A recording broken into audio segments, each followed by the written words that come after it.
What's up, everybody? I'm Myra Flynn, creator of Homegoings, the Vermont Public podcast featuring candid conversations about race with artists of color.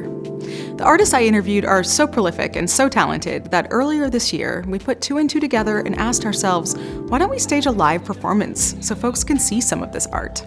We did just that, and of course, we filmed it. Every time we keep saying how white this place is, you erase me. In the spirit of curiosity, we topped off the evening with an open discussion that was, in fact, incredibly open.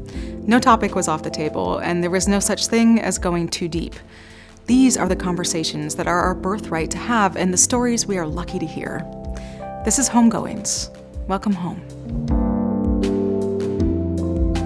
If I can quote Ferene Paris Meyer, who's about to come up here next and say, you put two black people in a room where they are comfortable enough to share their vulnerability and you get pure magic. So, she's the founder and CEO of All Heart Inspirations, where not only does she storytell for a living, which is like, you gotta be a genius to be able to make that a living, right?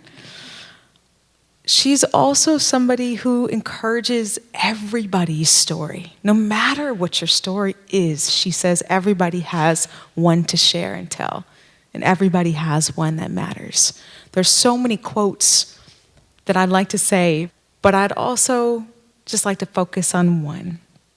She reminded me of something. She says that she thinks a lot about hummingbirds, and she aligns with them, because you see them and they're moving so quickly.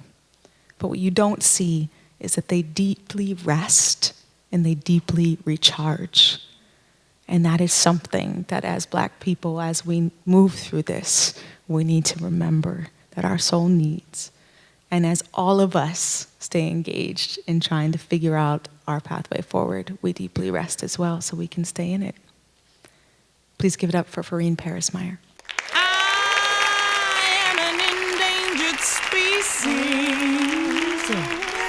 But I sing no victim song. Well. I am a woman. I am an artist. And I know where my voice belongs.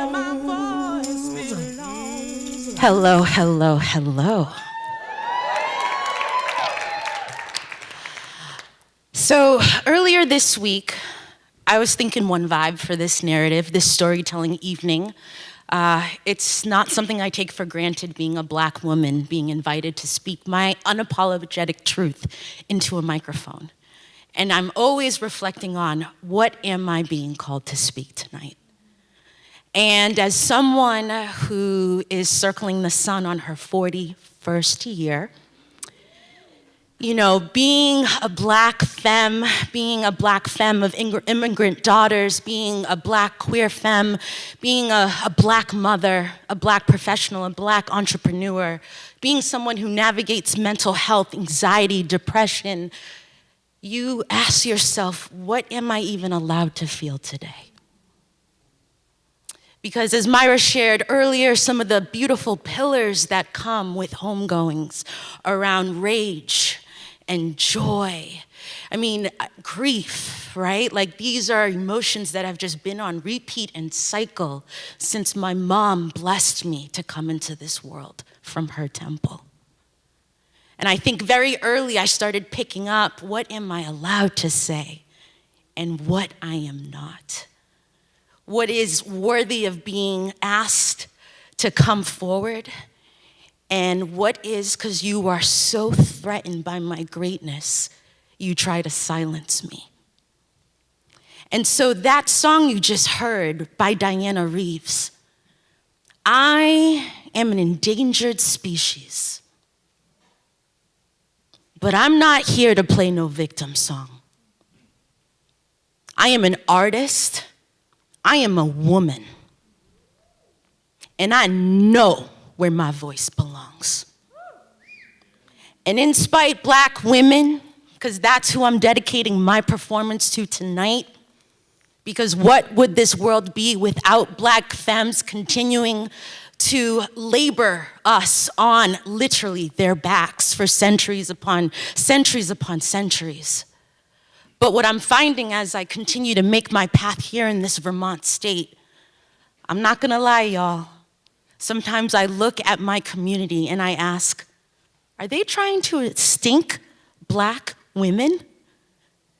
Because it seems like you hire us for jobs and we do them profoundly and then you try to block us. It seems like you invite us to be a part of conversations, yet what we put forward isn't listened to. Yet if someone else of some different race or gender or ethnicity or values says the same thought, somehow it's moved forward. So yeah, I'm reflecting on that deeply of what does it mean to be a Black woman in Vermont, an endangered species. According to World Wildlife, an endangered species is a species considered to be facing a very high risk of extinction in the wild. I don't know about you, but trying to not only survive, but thrive as a Black woman in this state equals wild. Because I'm not meant to be on this stage.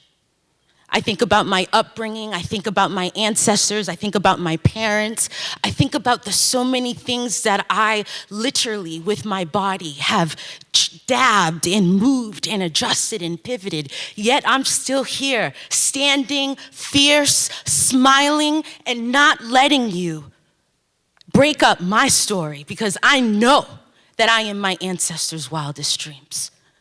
So I ask you, Vermont, I ask you, those that are part of our collective village, what are you doing to protect us so that we are not extinct? And when I say extinct, it's not just simply taking our lives. God forbid, we see so much of that on the news and in the social media. But I'm literally thinking about how my neighborhood has less of us now. The schools, the educators, the work environments, the communities, literally extincting the magical Black femme. And for me, this is something that I reflect on profoundly because I am not here alone. I am not just here because of my parents, Ferene Paris. I am not just here because of the loved ones that I have in my life, but I know that I am standing here, breathing, existing, demanding you to remember the crown that is on my head. Because I am held, lifted, supported, some days even cradled by the profound Black femme community that exists in Vermont. I was told of mountain ranges, I was told of lake fronts, I was told of all of these things that existed here, but what I need your help to do, because I'm only one voice, is to let this global community know that we are here. Because every time we keep saying how white this place is, you erase me. You erase the narrative that is actually here and vibrant and wanting to exist, not simply having a seat, but might literally say back away because it is my turn. Can I please get my turn? Can Chanel get her turn? Can Madison in this crowd get their turn? Can Blaine get her turn? And so I ask you, what are we doing as a collective community to come together and cherish what this is? Because I'm exhausted. I like to spend my time laughing. I'm a pretty quirky ass person. Like I do some wild things, like wear sunglasses without shades in them. And so I would love to be quirky and I would love to laugh and I'd love to just kick it. And I'd love to just dance in the streets. And I'd love to just step into spaces not wondering who might be there so that I can cling onto them in order to feel like I belong in this space too. But it takes a village. I'm Haitian. I don't know anything without a collective community. I don't know liberation without everybody being right there with you doing it. We got a Haitian proverb, "Mais un pile chai pas loup." If the hands are there, this weight will not be heavy.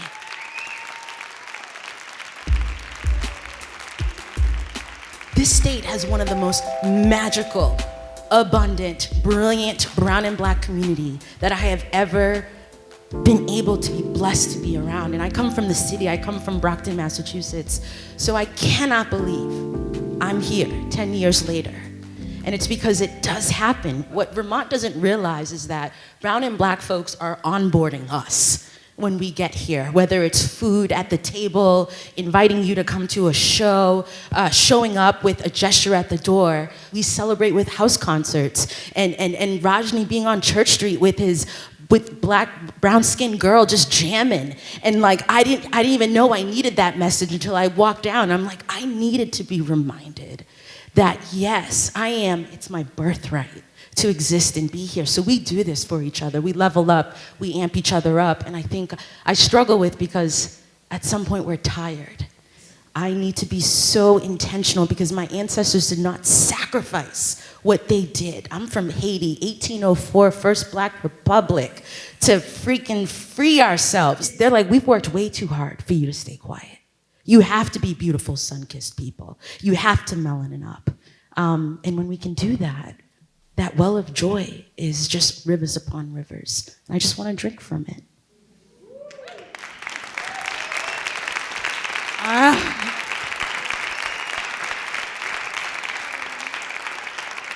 Every day I wake up and I count my blessings. I count my blessings and I thank the ancestors that I exist. And I thank the ancestors that they have given me a platform to serve my purpose and my calling. And so my ask to this community is, what are you doing daily so that we can liberate Black lives? Not just a sticker or a post sign that you put on your lawn, not just a donation you put somewhere, not just a book that you read and that you could regurgitate in your next book club. I'm talking action. I'm talking daily moments. Because to save my life and the collective Black femmes that exist in this community, it takes all of us. Because what happens is they start to get extinct.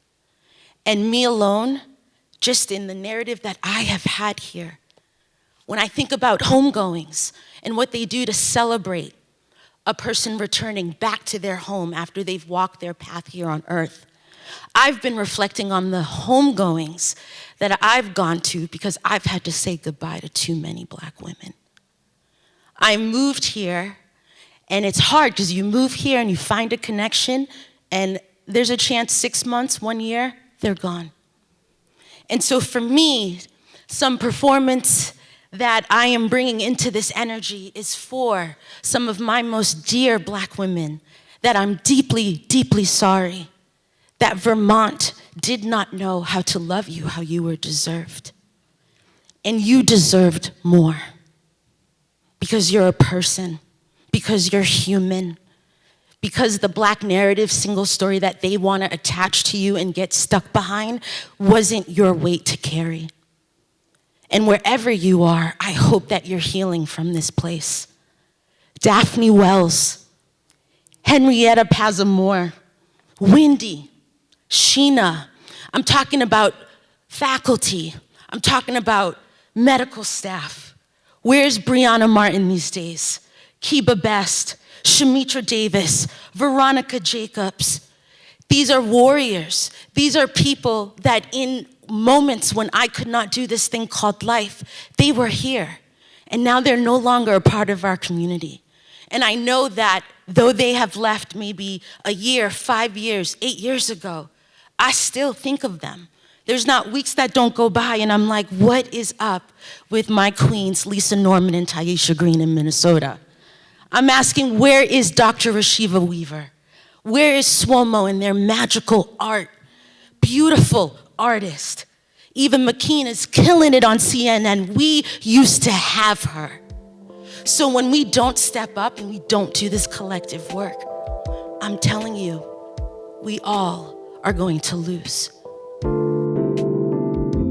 That's why I'm like, who else is gonna love on the people that just keep hyping and loving folks up? Myra will create a platform for us until she's like blue in the face, but it has to be more than just Myra. We have to create space. I really want to believe that stories, taking the opportunity for you to gift me the platform to let you know who I am. For me, trying to sit back and listen and witness who you are. Like the first time I met Myra Flynn performing, I saw her out in Waterbury, and I was like, I'm about to follow this person wherever she's going. And I'm gonna tell her who I am. I literally went up and I was like, hi, I'm Ferene. I have a big fro. You'll probably notice me at your shows. So just ask more is what you're saying. You have to. We have to. I love the businesses that know my name. It's not just give me your credit card. I go to my dental hygienist. She asks me how my cat Leo is doing. Like, she knows my cat's name. It goes so far for me to be like, you actually remembered that we met, or you remembered that I said thing. Having people show up, Ferene, in that moment I didn't have an answer, but I've been thinking of you, and here I am with flowers. Like, that is everything. And now when I run into the barber, I see so-and-so, I'm like, that is Nathan, who is into said thing because I have his story. You're just not another name on a checklist for me. I see you. I see you the way your mom wants me to see you, the way your family wants me to see you. We have to create space to talk, to listen, to exist, to ask more.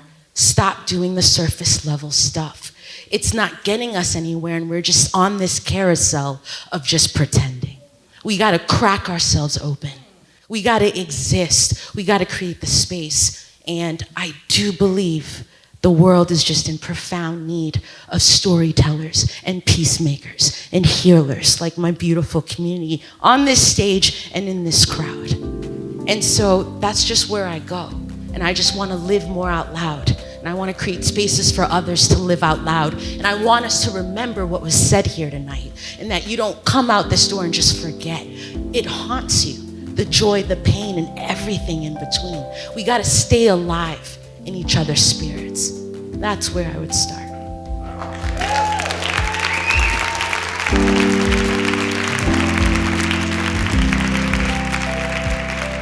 As a storyteller, we all have stories worthy of sharing.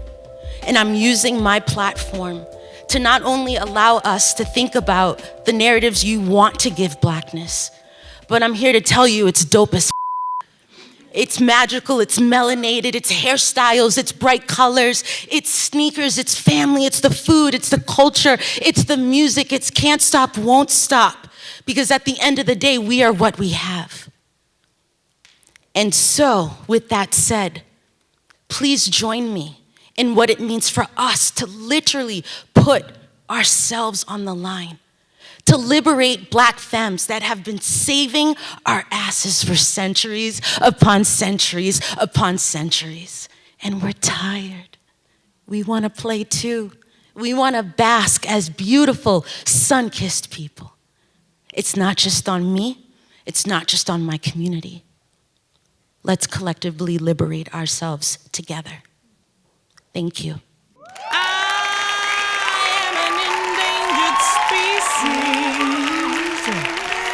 But I sing no victim song. I am a woman. Ferene, you mentioned when we filmed the Homegoings video that we made, you said, Black joy is my birthright. Yeah, I think we have to think of it that way. I no longer say yes to any gig or opportunity that doesn't let me savor profound joy. I don't care what the price tag is, I don't want it. Because I'm withdrawing constantly, because I do this thing called love, and I need that poured back into me. And so what that taught me, and this whole thing with George Floyd, is boundaries. I have allowed myself to have boundaries because people are not entitled to my time. So if I didn't birth you, if your name isn't on a certificate with me, if you ain't giving me some intimacy, I do not have to stop my life for you, because literally it's a hustle every day. Like, you haven't even stepped out the house and you've already put out multiple fires. And so boundaries, and also being selfish and pouring myself abundantly around Black people. And I am not going to feel bad about it. Because since George Floyd, finding that community actually can exist here, and what it's done to heal my soul and to heal my spirit, like, it literally like took me 10 years to find this like collective deposit into my heart with like a tribe of Black women. And it's been everything, and it's hard, and it's loving, and it's multi-generational, but without that group, I don't know if I would have been able to keep my breaths to be on this stage today. Which is why I had to dedicate my performance to them, to Black femmes, to my Skull group, because they breathe life into me. And we are acting like we are promised tomorrow or the next week or the next month, and we are not. And time is the most expensive thing that I have right now. So if I'm gonna gift you my time, then you can't mask with me, because I'm over that. You know, like, if you're gonna exist with me, like, you gotta be in this with me. And if that's not your jam, cool, then go do that with somebody else. But I need love, I need vulnerability, I need us to admit that things are messy. And we ain't perfect, and it's okay that we're not okay.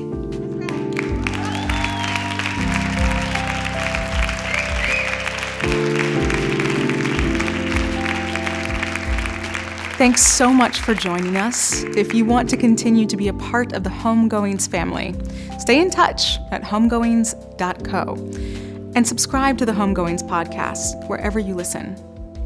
Take good care.